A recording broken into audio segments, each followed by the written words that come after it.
And here on the First Coast, the Berkman Plaza 2 construction site still stands after 6 stories collapsed in 2007, leaving 1 man dead and dozens injured.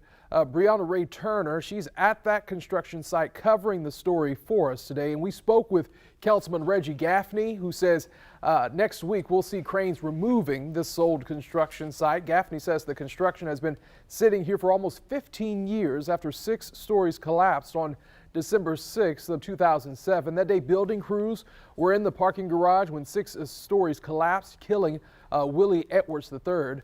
Gaffney says Jacksonville has a lot of historic and older buildings throughout the city. And after hearing about what happened in Miami, he says the city needs to says the city needs to come together and start thinking for the future so no more tragedies happen. I think it's always good to keep history, but also history not just told us something last night, that if it's not strong enough and nothing lasts forever. So we really now might need to rethink some of these old structures. And a month from now, Gaffney says that construction should be gone. Once again, Brianna Ray Turner has been covering that story for us tonight. And we're going to continue to follow the latest developments on our First Coast News app and our website, firstcoastnews.com.